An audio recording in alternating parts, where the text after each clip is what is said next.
Locke Cole of the Dark, the grave robber. There are no true treasures, only relics of forgotten grief, and I am the collector of ashes. Full name, Locke Cole, alias title, the grave robber, the soul thief, the keeper of empty promises, the scavenger of despair, the shadow reliquary. Age, appears late 20s to early 30s, possibly older but unnaturally preserved. Race, human. Affiliation, none, officially. Operates independently or as the hidden master of a shadowy cult dedicated to the arcane secrets of death and the void. He sees all others as instruments or obstacles. Theme song, conceptual, a haunting, almost dirge-like melody, punctuated by the faint clinking of chains and the whisper of forgotten souls. Appearance. Locke still bears a striking resemblance to his former self, but time and despair have etched a profound, unsettling change onto his features. Physique. Lean and agile, but his movements are now less spry and more predatory, like a raptor stalking its prey. There's a subtle, almost skeletal quality to his frame, suggesting a being that has transcended the needs of the living. Hair. His once vibrant blonde hair is now duller, perhaps streaked with gray or even a faint with unnatural silver. It often appears unkempt, framing a face perpetually shadowed. Eyes. His most striking feature. Once bright and full of mischievous charm, they are now sunken, ringed with dark circles, and possess a cold, calculating intensity. They glow with a faint, malevolent light, perhaps an echo of the dark magic he wields, or the souls he has consumed. Any warmth is replaced by a jaded, ancient wariness. Attire. Gone are the bright blues and whites. He wears a heavy, dark leather coat, often adorned with subtle, macabre embellishments, perhaps bone fragments, ancient, rusted keys, or sigils of forgotten death cults. His iconic bandana is still present, but it's now a dark, tattered cloth, perhaps covering a scar or a ritualistic brand on his brow. His goggles are stained and cracked, used more for peering into the gloom of crypts than for sun-drenched adventures. He might wear fingerless gloves, revealing hands that are unnaturally pale or marked with dark veins.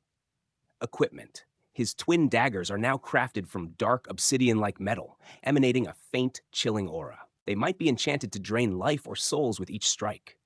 Pouches and belts hold not just lockpicks, but vials of potent poisons, arcane reagents, and perhaps small, humming soul crystals.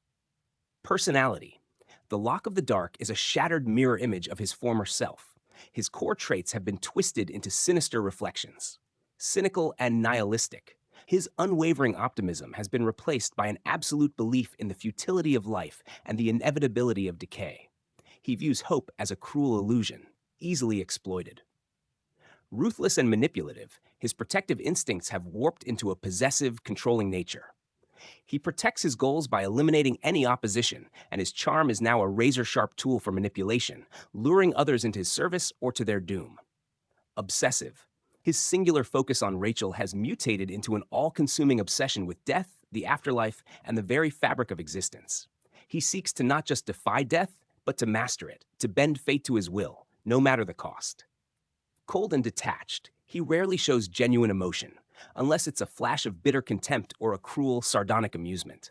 The warmth and camaraderie he once shared are long gone, replaced by a profound isolation. Melancholic, beneath the ruthless exterior, a deep, abiding sadness remains, a constant ache for what he lost and what he became. This sorrow fuels his cruelty, seeing others' joy as a mockery of his own suffering. Arrogant, he believes his suffering has granted him a unique insight into the world's true nature, making him superior to those who still cling to illusions of good and evil. Backstory, the turning point. Locke Cole's descent into darkness began with the tragic death of Rachel, his beloved. In this timeline, his quest to revive her becomes his undoing. The promise broken. Locke, driven by an unyielding guilt and desperate hope, successfully retrieves the legendary Phoenix Esper. He believes with every fiber of his being that he can bring Rachel back. The horrific resurrection. He performs the ritual. However, instead of a vibrant Rachel, a twisted, grotesque mockery is all that returns. A soulless automaton, a skeletal revenant, or worse, a vessel for a malevolent entity that immediately consumes her essence. The Phoenix itself, perhaps tainted or incomplete, becomes a symbol of ultimate betrayal. The crushing despair. Witnessing this horror shatters Locke's mind and soul. His hope curdles into absolute despair, his guilt into self-loathing, and his love into a burning hatred for the world that allowed such a cruel mockery. He no longer seeks to defy death by bringing life back. He seeks to control death, to master the void, so that no one else can suffer such a meaningless fate, or so that he can finally claim Rachel as his, in whatever form he can muster. Embracing the void, he abandons the returners, seeing their cause as naive folly. He delves into forbidden texts, seeking ancient relics and forgotten magic related to necromancy, soul manipulation, and the very essence of the lifestream's darker currents. He learns to drain life, to bind spirits, to twist the very fabric of existence. The grave robber is born. Locke becomes the grave robber, not just for material wealth, but for the secrets of the dead, for their lingering essences, for any fragment of power that can bring him closer to his twisted goal. He sees the world as a decaying tomb, and he, its most cunning scavenger. Abilities and skills. Master of shadow and stealth, still exceptionally agile and skilled in stealth, but now he commands the shadows themselves, blending seamlessly into darkness and moving with an unnerving silence. Soul theft, steal but dark. His steal command is no longer about items. He can now steal the vigor, memories, or even the very life force of his opponents, weakening them and empowering himself or his dark magic. Necromancy and void arts. He wields potent dark magic, specializing in spells of death, decay, and soul manipulation. Examples: Doom Death instantly ends lives. Drain Osmos corrupted, siphons health and magic from foes. Spirit Bind traps the souls of the deceased, forcing them into servitude as spectral minions or using them as fuel for his spells. Grave Call summons a localized area of chilling despair, hindering enemies and empowering his dark arts. Curse of the Phoenix, a twisted version of his former hope, afflicts enemies with a slow, agonizing decay, denying them true rest or regeneration. Dual-wielding cursed blades, highly proficient with his twin daggers, which are now infused with dark energy, cursing his opponents, draining their essence, or inflicting lingering decay. Trapmaster, malicious. His skill with traps is now used for lethal surprise attacks, creating inescapable snares or devices that inflict horrific torments. Forbidden Lore possesses vast knowledge of ancient civilizations, forgotten magic, dark entities, and the secrets of life and death, often gleaned from desecrated ruins and guarded crypts. Motivation. Locke's ultimate motivation is to achieve absolute mastery over death and fate, not to reverse it, but to control it utterly. He seeks to defy the natural order, to prove that death is not an end, but a state that can be manipulated and commanded, thus avenging the cruel mockery of Rachel's resurrection. Reconstruct Rachel his way, to gather enough power, enough souls, enough forbidden knowledge to rebuild Rachel, not as she was, but as a perfect, controllable, undying entity that exists solely for him, in a reality he dictates. Burn the world, to punish a world that promises hope only to deliver despair, a world that took everything from him. He seeks to remake it in his own nihilistic image, where suffering is the only truth. Weaknesses. Undying obsession. Rachel remains his greatest weakness.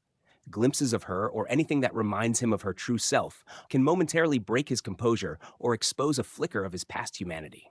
Lingering humanity. Rare. Deep, deep down, a fragment of the old Locke might still exist. A truly selfless act, or an overwhelming display of genuine love and hope could, in theory, cause him immense internal conflict or a momentary hesitation. Extreme isolation. His detachment means he trusts no one, making him vulnerable to deception if someone can convincingly feign loyalty.